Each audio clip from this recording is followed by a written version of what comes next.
What's up, guys? I want to show you guys something real quick. Right here, I have my Basswood strops that I glued onto these aluminum blanks that I picked up at Gritomatic. And this is the first knife that I'm really testing out these guided Basswood strops. And my goodness, I am extremely impressed with the results that I have going on right now. This has just been stropped with 3 micron Gunny juice on Basswood.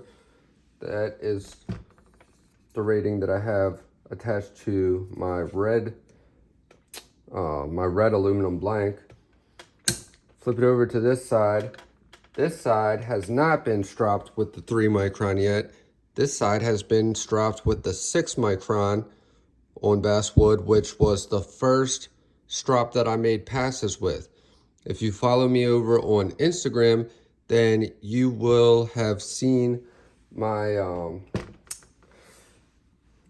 I posted some pictures on my story yesterday showing how this edge was looking before I started the stropping process. And for the stones, I used the KAPTON CBN 100 through 1200 grit, and then I used the Tsprof diamond plate that is rated F1000 because that is a finer finish than the KAPTON 1200, and that had this edge looking, I mean, it was a super clean, super fine scratch pattern, something very comparable to what you can achieve with the Venev's Orion resin bonded diamond stones at about, I don't know, say F1000. And I mean, yeah, it was looking really good. So I knew this was going to come out really good. But let me just go ahead and show you how I use these. So the Tsprof KADET Pro has a built-in stone thickness compensator, which is right here. So whenever I start sharpening, I compensate, I put in whatever set of stones I'm going to be using, and then if I'm going to switch to another stone, then I obviously compensate it to accommodate that stone's thickness, and then when I move on to the strops, I can accommodate it for the strap thickness. And this setup works very well. I had one of my subscribers, Anthony, saying he strongly recommended that I give the guided strops another try on this, which I had already, I bought a leather guided strop for this just to try it out when I first got it, and I tried it a little bit. Wasn't, I honestly didn't give it enough of a chance to judge it, but on the KME, I didn't have really any type of luck with guided stropping, so that's pretty much where my firm opinion stemmed from. Now, this Tsprof using the guided strops, it's a completely different ball game, and I can tell you it works very nicely. I think the added precision and solidness of this actual system itself definitely lends to the better performance when using the guided strops. So what I do, I mostly go from tip back to heel, but I do make a couple passes from heel to tip as well. And these are sweeping passes. As you see, I'm, coming edge trailing, going away from the edge as the strop rides across the blade from heel to tip. Now that's going against my scratch pattern against my last scratch pattern from the stones, but that really helps to brighten up that polish. Even that that little extra bit can really make a difference in cleaning up that mirror edge and really making it pop.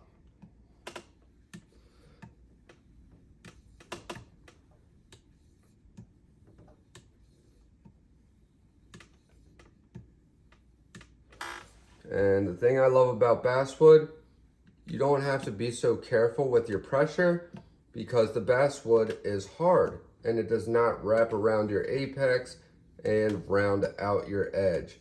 So, I don't know if you guys can see my stone. Yeah, that's my stone case back there. I have, let's see, 6 different stones that I use, and I have five different guided strops. And as you can see, well, this is after using only 2 of those strops. This is after using only the 6 micron and the 3 micron. Go ahead and flip this over.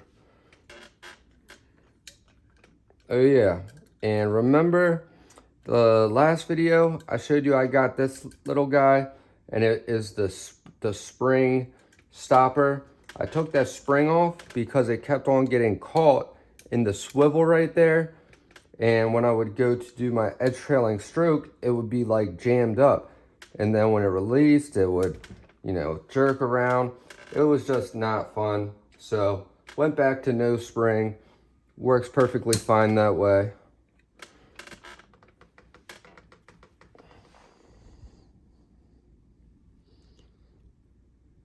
But yeah, as you can see, this is looking very, very good. This is a Hinder XM24 in S35 VM blade steel, I believe.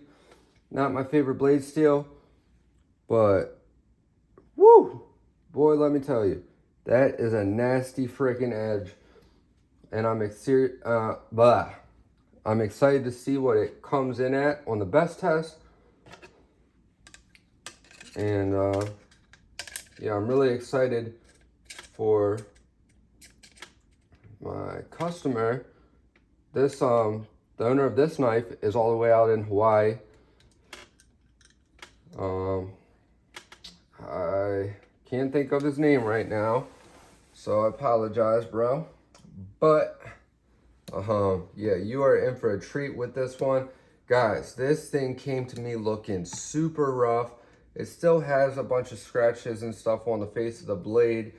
I think either the owner or somebody who he had tried to sharpen it had a little bit of a rough sharpening attempt.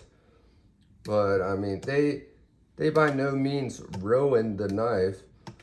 As you can see, I was able to still do something with it, but they went really low on the angle, which in this case it ended up still looking really, really good, and it's gonna cut a million times better. So he'll be happy with how low the angle is. I am pretty positive of that. It's only when you have an edge that's, you know, doesn't have such a nice clean profile to it that, you know, you don't want an edge bevel this big, because when the edge bevel is a lot larger, you are pretty much magnifying everything. You see larger proportions of the edge, so any inconsistencies from one side to the other are gonna stand out. You're gonna see any imperfections in the profile that you know, that you worked out on that edge or on that blade.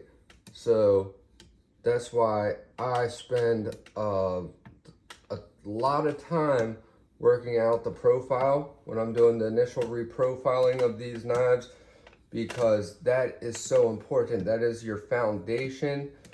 That is what is going to, you know, allow you to ultimately get a very sharp, very nice looking, clean edge. Oh baby, the feedback on this one feels good. I feel it, I don't know if you guys can see that, but it's like suctioning. That's what it feels like. It feels like it's like suctioning to the blade. Nice and smooth feedback, like glass, no type of scratching sensation. Smooth as glass, but a nice, like, firm resistance. It's really, it's kind of tough to explain in words.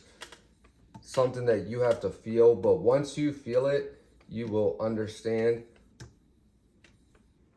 And I'm actually not counting passes, but I mean, this Gunny juice on Basswood, as long as you are holding your angle exactly, it is it's pretty forgiving. I mean, and it's very effective. It works quickly. It's kind of hard to mess it up, to be honest.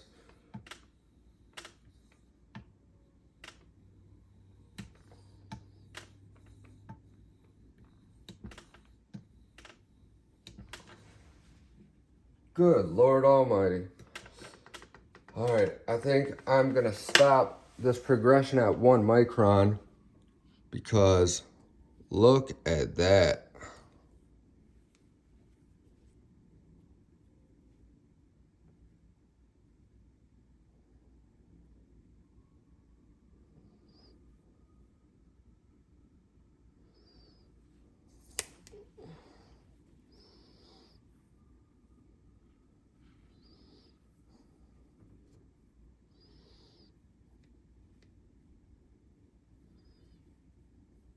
That is insane.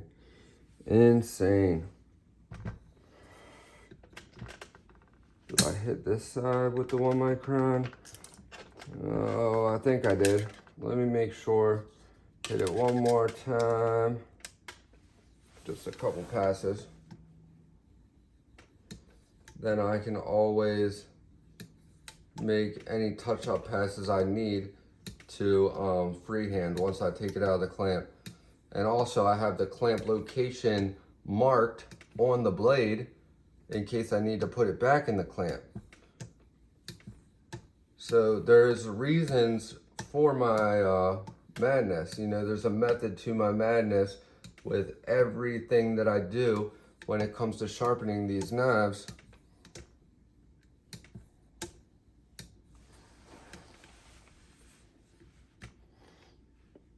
Very beautiful. As you can see, the clamp position is marked. Go ahead and pop this bad boy out.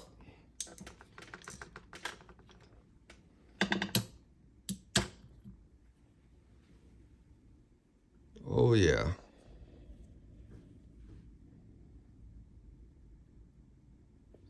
Guys, that is a beauty. So, a little piece of paper towel. It's all crinkled up, which makes it harder to cut, but hold up. Let's see.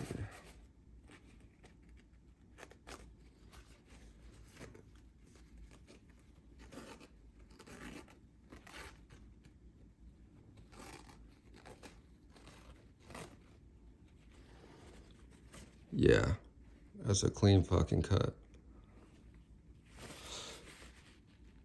If I had Basswood, if I had phone book paper handy nearby, I would go ahead and grab that. I'm sure you guys will probably see a little bit more of this before I send it back.